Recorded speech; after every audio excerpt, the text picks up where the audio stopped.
آج ہم جس موضوع پہ بات کرنا چاہ رہے ہیں وہ ہے شوگر۔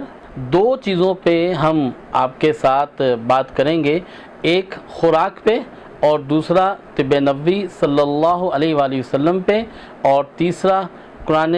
مجید کے ذریعے سے علاج، قرآن تھراپی کے ذریعے سے علاج۔ بسم اللہ الرحمن الرحیم، الحمدللہ رب العالمین والصلاة والسلام علی رسولہ الکریم۔ آج ہم جس موضوع پہ بات کرنا چاہ رہے ہیں وہ ہے شوگر، اور اس سے متعلق جو مسائل پیدا ہو جاتے ہیں ان کا حل۔ شوگر کیسے کنٹرول ہو، اس کے اوپر تو بہت بات کی جاتی ہے، اور کبھی ایک نسخہ کبھی ایک نسخہ کبھی ایک نسخہ، اور بے تحاشا نسخہ جات آپ کے سامنے آ جاتے ہیں۔ لیکن شوگر کی وجہ سے پیدا ہونے والے مسائل، ان کو کیسے نپٹا جائے، ان سے کیسے ان کا حل کیا جائے، تو آج انشاءاللہ العزیز ہم ان دونوں موضوعات پر بات کریں گے۔ تو ناظرین، میں آپ کو بتانا چاہوں گا کہ شوگر کی ڈیفینیشن کی طرف اگر ہم جائیں تو پھر وہی بات چلے گی کہ لبلبا کام نہیں کرتا، انسولین کم پیدا ہوتی ہے اور اس کی وجہ سے بلڈ کے اندر شوگر لیول زیادہ ہو جاتا ہے۔ لیکن اگر ان ساری باتوں کو بالائے طاق رکھتے ہوئے ہم اس بات کو سوچنا شروع کریں کہ اس کا حل کیا ہو سکتا ہے، اور اس کی وجہ سے جو مسائل پیدا ہو سکتے ہیں ان کو کس حد تک کنٹرول کیا جا سکتا ہے اور کیسے کنٹرول کیا جا سکتا ہے، اس کے لیے دو چیزوں پہ ہم آپ کے ساتھ بات کریں گے، ایک خوراک پہ اور دوسرا طب نبوی صلی اللہ علیہ وآلہ وسلم پہ، اور تیسرا قرآن مجید کے ذریعے سے علاج، قرآن تھراپی کے ذریعے سے علاج۔ تو سب سے پہلے بات کرتے ہیں قرآن تھراپی کے ذریعے سے علاج کس طرح سے ممکن ہے۔ شوگر کا مریض جس کا لبلبا صحیح کام نہیں کر رہا، انسولین پیدا نہیں ہو رہی، وہ 2 سے 3 عمل جو ہے وہ روزانہ کی بنیاد پر کرے تو انشاءاللہ العزیز اس کی شوگر کنٹرول ہونا شروع ہو جائے گی۔ سورہ رحمان سن لے 3 مرتبہ روزانہ 28 دن تک، اور انتہائی یکسوئی کے ساتھ ہر نماز کے بعد سورہ فاتحہ، آیت الکرسی ہر نماز کے بعد 3 مرتبہ تلاوت کرے اور دم کر کے پانی پی لے۔ اس سے دفاعی نظام بہتر ہوتا ہے، قوت بہتر ہوتی ہے، سٹریس انگزائٹی کم ہو جاتا ہے، اور شوگر بہت اچھی مینیج بھی ہوتی ہے اور شوگر کنٹرول بھی ہونے لگتی ہے۔ قرآن مجید کی آیت مبارکہ رب ادخلنی مدخل صدق واخرجنی مخرج صدق واجعلنی من لدنک سلطانا نصیرا، اس کا کثرت سے ورد کیا جائے تو اس سے شوگر کنٹرول ہو جاتی ہے۔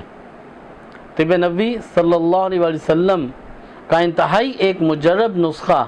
جس سے اب تک لاکھوں مریض جسے استعمال کر کے شفایابی حاصل کر چکے ہیں،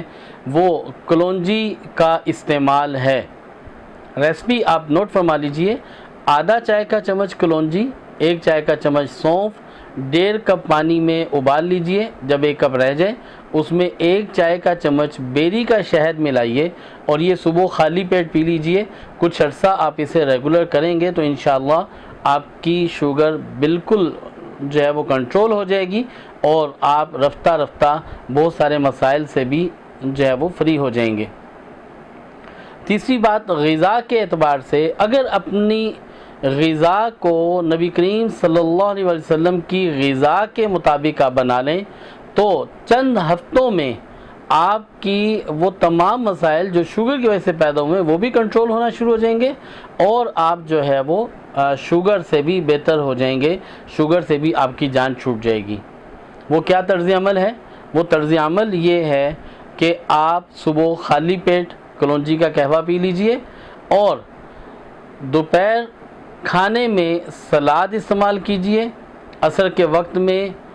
دودھ اور ہلدی کا استعمال کیجئے، رات کا کھانا مغرب کے وقت میں کھا لیجئے، مغرب سے لیٹ نہ کیجئے۔ کھانا خوب چبا کر کھائیے، اور کھانا اس وقت کھائیے جب کچھ بھوک لگ رہی ہو، اور جب کچھ بھوک باقی ہو تو پھر کھانا چھوڑ دیجئے، اور سونے سے 3 گھنٹے پہلے تک آپ کھانا پینے سے فارغ ہو جائیے، یعنی کہ آپ جب سونے کے لیے تشریف لے جائیں تو کم از کم آپ کے کھانے اور سونے میں 3 گھنٹے کا وقفہ ہو۔ اور اگر آپ کھانا خوب چبا کر کھا لیتے ہیں اور کھانے کے بعد پانی نہیں پیتے تو صرف اسی ایک عمل کو اختیار کرنا شروع کریں گے تو آپ کی شوگر نہ صرف کنٹرول ہو جائے گی بلکہ رفتہ رفتہ اس کی وجہ سے جو مسائل پیدا ہو رہے ہیں وہ مسائل بھی آپ کے کنٹرول ہو جائیں گے۔ عربی کا محاورہ ہے کل شیء یرجع الی اصلہ، ہر شے کو اپنے اصل کی طرف لوٹ کر جانا ہے۔ دیکھیں سننا لائف یہ ہماری اصل لائف ہے، تو لہٰذا یہ آج کے دور میں ایک واضح طور پر اس کی ضرورت ہے کہ سروائیول کے لیے ریوائیول کی ضرورت ہے۔ اگر آپ ایک بہت خوبصورت صحت مند زندگی گزارنا چاہتے ہیں تو پھر نبوی تعلیمات کو جتنا مضبوطی سے پکڑیں گے اتنا زیادہ انشاءاللہ العزیز آپ کی زندگی صحت مند ہوگی، خوشگوار ہوگی اور آپ اپنی زندگی کے اندر ایک بھرپور لمبی زندگی گزارنے والے بنیں گے۔ اس دعا کے ساتھ کہ اللہ جل شانہ سارے مسلمانوں کے اوپر سے ہر طرح کی تنگی اور پریشانی اور آزمائشوں کو دور فرمائے۔ السلام علیکم ورحمۃ اللہ وبرکاتہ۔